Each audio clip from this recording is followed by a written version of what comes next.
우리가 인생을 살아가면서 두 번, 세 번 시행착오나 실패를 할 수 있습니다. 누구도 완전한 자는 없기 때문입니다.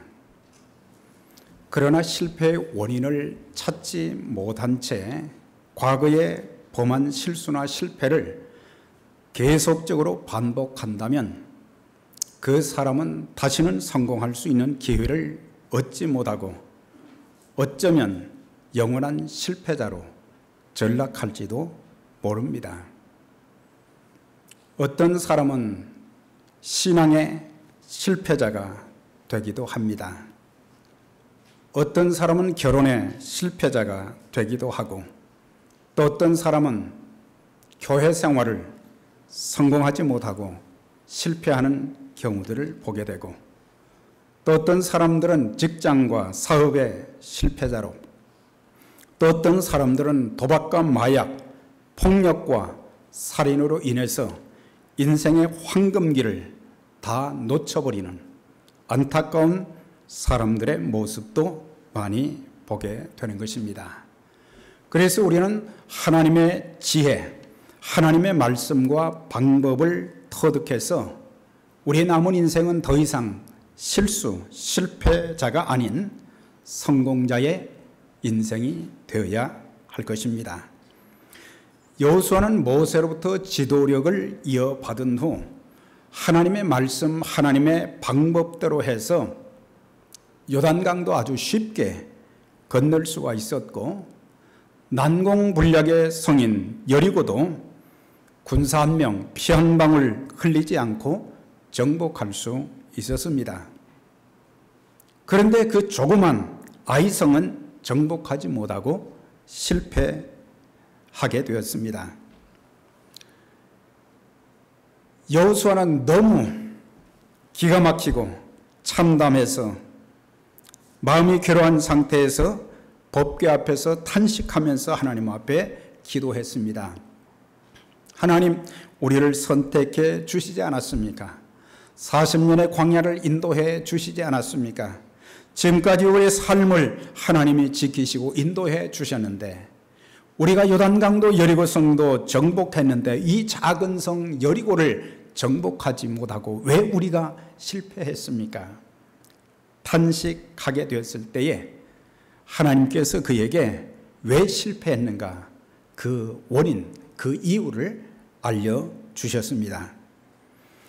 그래서 여호수아가 이것 때문에 실패를 했구나. 교만했고 하나님 앞에 기도하지 않았고 또한 욕심, 탐욕죄 이런 것들 때문에 우리가 실패했구나. 그래서 이 문제를 원인을 찾아서 정리를 하게 되었습니다. 그때 하나님께서 그에게 다시 나타나셔서 너는 일어나서 다시 한번 아이성을 정복하는데 시작을 해보아라. 그리고 내가 너희와 같이 할 것이고 또한 그 성읍과 그 땅을 너희에게 주실 것이다. 그렇게 약속을 하셨어요. 그래서 여호수아가 하나님이 가르쳐 주신 방법, 하나님의 말씀대로 순종할 때에 아이성을 아주 쉽게 정복할 수 있었던 것을 볼 수 있습니다. 우리가 성경을 보면서 우리가 믿음 생활하면서 또 이 땅에 살면서 우리는 내 머리로 이해가 안 되는 일들이 참 많이 있습니다. 하나님이 하시는 일이 꼭 이렇게 해야 되는가? 이런 방법을 써야 되는가? 종종 이해할 수 없고 동의할 수 없어서 내가 불순종할 때도 있지만 언제든지 하나님이 말씀하신 대로 하나님의 방법대로 하면 우리 인생에 성공이 있게 될 줄 믿습니다. 그래서 이제 하나님께서 여호수아에게 하나님의 방법대로 매복조, 유인조, 또 본대 이런 세대의 그런 군인들을 통해 가지고 병법을 사용해서 그 전쟁에서 이기게 되었는데 또 한 가지 가르쳐주는 비결이 있어요. 그것은 조그만 성이지만 최선을 다하고 일사불란하게 모든 군사들, 모든 백성들이 함께 움직여 주었던 결과가 바로 전쟁에서 승리할 수 있었다고 하는 것입니다. 여호수아가 처음에는 아이성 같은 작은 성, 정탐을 해보니까 너무 작고 군사 숫자도 적으니까 한 2, 3천 명만 올려 보내자. 그 말을 듣고 사실은 2, 3천 명만 올려 보냈다 그랬거든요. 그런데 나중에 다시 아이성을 공격할 때는 군사의 숫자가 무려 아이성 뒤 북쪽에 매복한 군사의 숫자가 3만 명이었어요. 그 다음에 서쪽 측면에는 5천 명이었어요. 그 다음에 여호수아와 그 본대의 숫자는 나와 있지 않지만은 수만 명이 그 아이성을 정복하기 위해서 동원되었던 것을 보게 됩니다.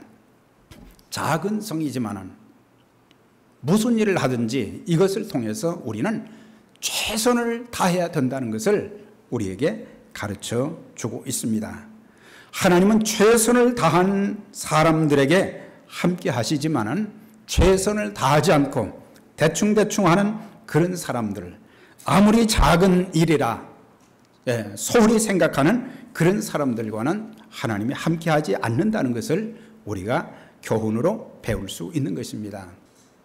그래서 우리가 이 땅에 살면서 신앙생활을 하도 최선을 다하는 것이 중요하고, 또한 우리의 가정생활도, 우리의 직장도, 우리의 사업도, 우리가 사회에 어디에서 무슨 일을 하든지 그리스도인으로서 최선을 다하는 것, 그것을 통해서 많은 사람들을 감동시키고 이것을 통해서 오히려 내가 더 좋아지는 성공자의 인생을 살 수 있는 그런 기회가 될 수 있다는 것입니다.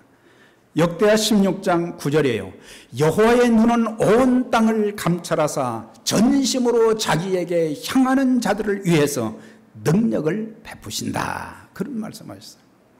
하나님께서 온 땅을 둘러보시면서 어떤 사람을 찾는가, 전심으로 하나님을 찾고자 몸부림치는 그런 사람들을 보신다 그랬어요. 정말 하나님 사랑하고 믿음으로 살고 하나님 말씀대로 살려고 몸부림치는 하나님을 향하는 그런 사람들, 어떤 어려움 속에서도 말씀에 순종하고 어떤 시련 속에서도 원망불평하지 않고 하나님 앞에 기도하면서 성실하게 일하는 그런 사람들을 하나님이 찾아서 그런 사람들에게 능력을 베풀어 주신다. 여기에서 하나님이 기적을 베풀어 주신다. 하나님이 그런 사람들을 축복하신다는 것을 우리에게 가르쳐 주고 있어요. 오늘 우리는 스스로에게 물어봐야 되겠습니다. 나는 내가 맡은 일에 최선을 다하고 있는가? 어떤 사람은 사례를 받기도 하고 또 어떤 사람은 무보수로 힘든 중에도 헌금을 해가면서 봉사하지만 내게 맡겨준 그 모든 일에 최선을 다하고 있는가? 옆에 분들에게 최선 다하십니까? 대답 제대로 할 수 있으면 괜찮습니다. 하나님 앞에 예배를 드릴 때도 최선을 다해서 하나님 앞에 준비해서 드리는 예배가 되어져야 될 것이고, 자신이 맡은 일은 크든지 작든지 최선을 다하는 것, 하나님이 지켜보시는 거예요. 사람들이 지켜보는 거예요. 예배위원으로서 하찮은 것 같지만 예배위원 하나님 앞에 드리는 예배이기 때문에 그건 최선을 다해야 된다고 하는 거죠. 직분자도 마찬가지죠. 주님이 이런 말씀을 하셨어요. 누가복음 16장 10절에 지극히 작은 것에 충성된 자는 큰 것에도 충성되고 지극히 작은 일에 불의한 자는 큰 일에도 불의하다. 그래서 작은 일 하나 어떻게 하는가 보면은 이 사람에게 큰 일을 맡겨도 괜찮을 것인가. 덥석 내가 이런 일을 하겠다 하고는 한순간 하루아침에 난 못하겠다. 그런 사람은 하나님이 쓰시지를 않는 거예요. 최선을 다한 자만이 하나님과 사람들 앞에 부끄러움이 없을 것이고 마지막 순간에도 부끄럽지 않게 인생을 마감할 수가 있을 것입니다. 이탈리아의 대표적 조각가요, 건축가요, 화가요, 시인이었던 미켈란젤로에게 로마 교황이 어느 날 불렀어요. 여보게, 자네는 그림을 그리는 솜씨가 대단하다고 하는 얘기를 들었는데 이 시스틴 채플, 엄청나게 큰 성당에 천정 벽화를 좀 그려달라 그랬어요. 그런데 벽에 있는 벽화를 그리는 것은 쉽습니다. 그런데 천정의 벽화를 그린다는 것은 이건 너무 힘든 거예요. 그래서 그 일을 맡았습니다. 그런데 천정 벽화를 그릴 때 누워서 그려야 했어요. 네. 등을 아래로 대고 천정을 향해서 그림을 그려야 되니까 목이 얼마나 아프겠어요. 그 벽화를 4년에 걸쳐서 완성을 했어요. 그런데 어느 날 자기와 같은 화가인 한 친구가 왔어요.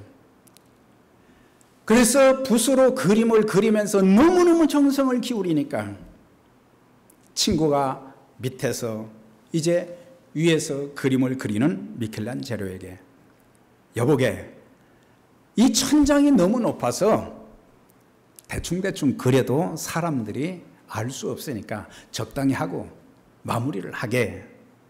그랬더니 미켈란젤로가 이렇게 얘기를 했다고 합니다. 여보게, 내가 그리는 이 천정 벽화를 어떻게 그리는지 하나님이 아시고 그 다음에 내가 알고 그 다음에 자네가 알고 있지 않는가. 그러면서 큰 목이 아픈 가운데도 끝까지 정성을 들여서 최고의 정성을 기울여서 그 천정 벽화를 완성했다는 그런 이야기가 있습니다. 우리가 작은 일 하나도 최선을 다하는 거, 신앙생활 하는 거 우리가 최선을 다해야 돼요.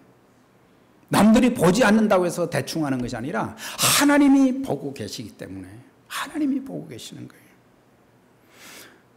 그 다음에 그 전쟁을 하는데 보니까 여호수아가 백성들에게 북쪽의 매복군, 또 서쪽에 매복한 군대, 또 자기를 따르는 본대의 모든 군사들이 그가 지시하는 대로 일사불란하게 움직여 주었던 것을 보게 되는 것입니다. 그래서 생명을 내걸고 하나님께서 여호수아에게 약속을 해 주셨지만은 그들은 작은 성이지만은 이제는 많은 군대를 동원해서 최선을 다해서 하되 일사불란하게 각자 맡은 위치에서 최선을 다했던 것을 볼 수가 있어요. 사사기 7장에 보면 기드온이 미디안 연합군과 전쟁을 하게 되었어요. 네. 그런데 미디안의 연합군이 숫자가 너무 많습니다. 이스라엘의 군대로는 도무지 이길 수가 없어요. 그런데 하나님께서 300명의 사람만 선출을 하게 한 거예요.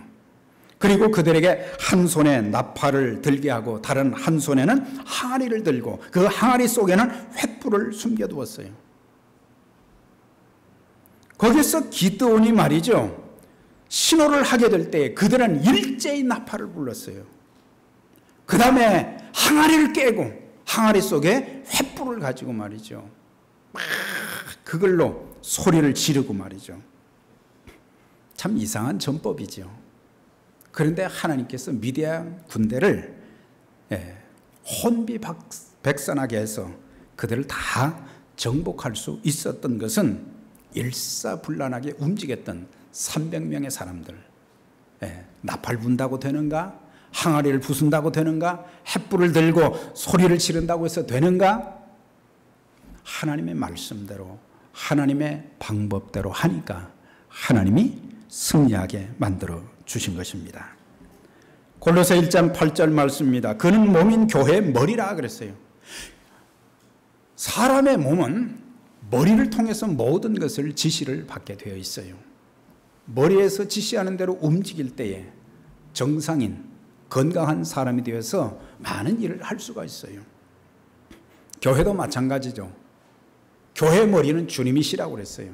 그러니까 주님께서 우리에게 말씀하시는 대로 순종하게 되면은 하나님이 하시고자 하는 일들이 이루어지고 건강한 교회가 되어지고 하나님의 뜻을 이루어 드리는 일에 쓰임받게 된다는 것을 가르쳐 주고 있어요. 또 한 가지 중요한 것이 있어요.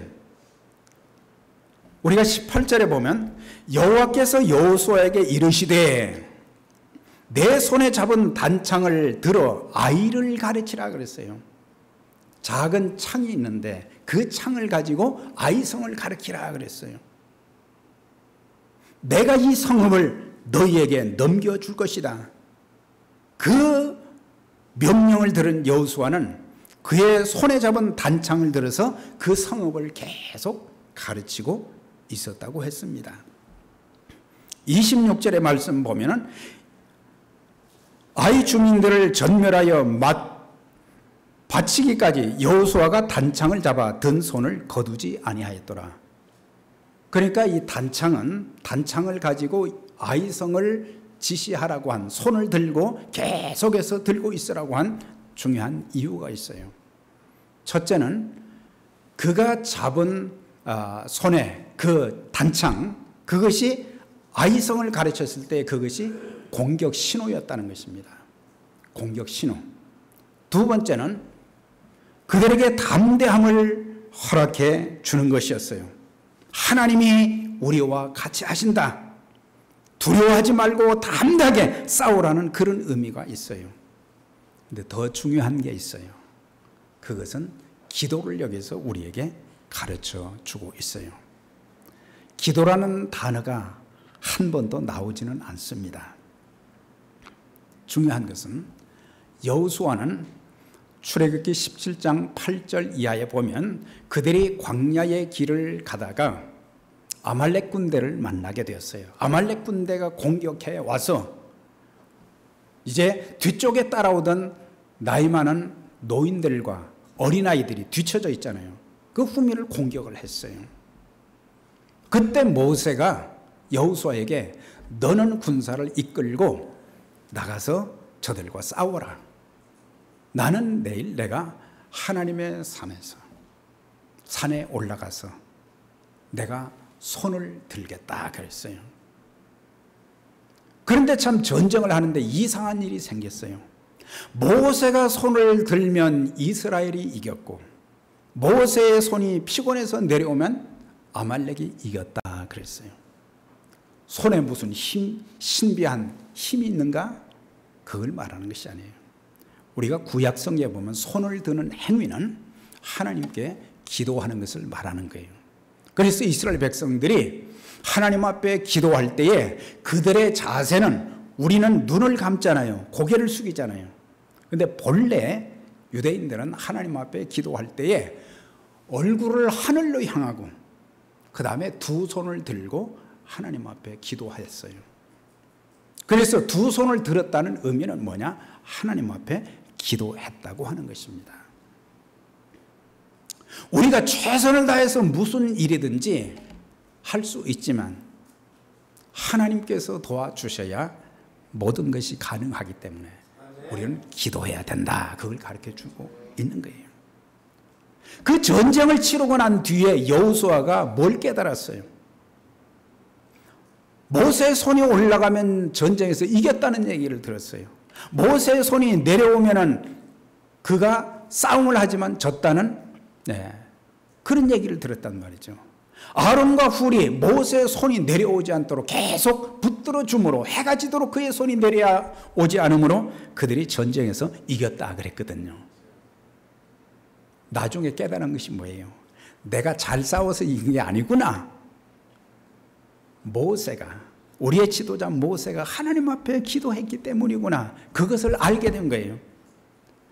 그래서 단창을 들어서 아이를 가르치라고 하는 의미는 매복했던 군사들이 공격하라는 신호가 되기도 하지만 그 성을 우리에게 주셨기 때문에 담대하라. 승리는 우리의 것이다. 라고 하는 그런 의미도 있지만 또 한 가지는 백성들이 이제 하나님의 말씀에 따라 이렇게 저렇게 움직이고 싸우는 동안 자기는 단창만 들어서 가르친 것이 아니라 하나님 앞에 기도했다는 얘기예요. 이 전쟁의 승패는 하나님께 달려있다. 우리가 아무리 열심히 잘 싸운다고 할지라도 하나님이 우리를 도와주시지 않으면 우리는 절대로 승리할 수 없기 때문에 우리는 기도해야 된다. 지도자가 손이 내려오지 않도록.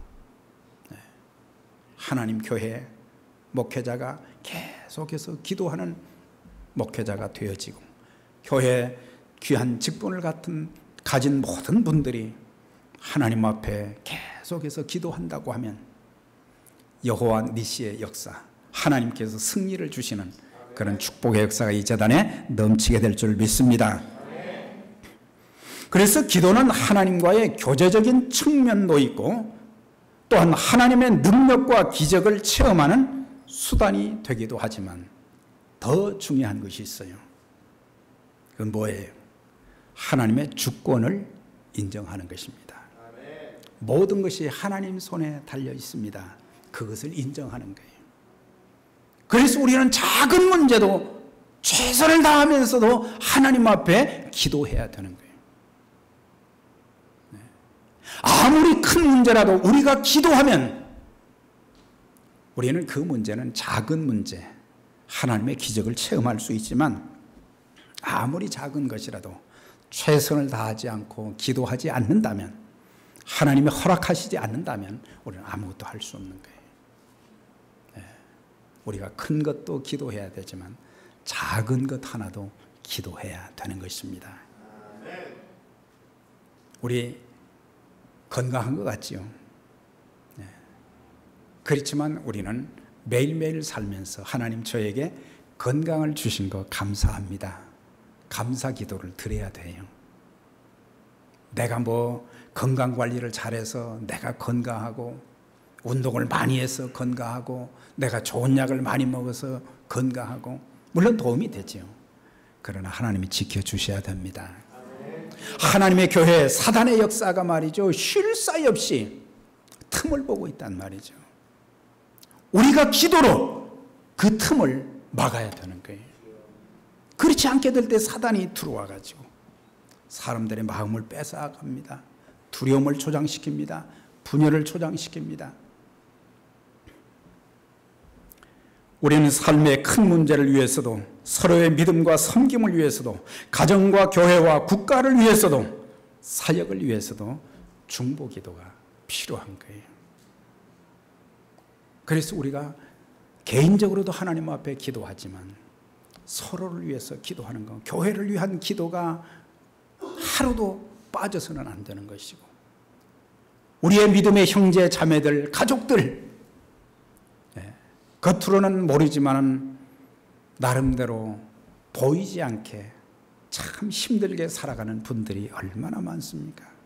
우리가 기도하면 주님께서 찾아가 주셔서 위로해 주시고 도와주시고 길도 열어주시고 축복해 주실 줄 믿습니다. 우리는 이스라엘 백성들이 아이성을 정복하는 과정의 말씀을 통해서 많은 교훈을 받았습니다.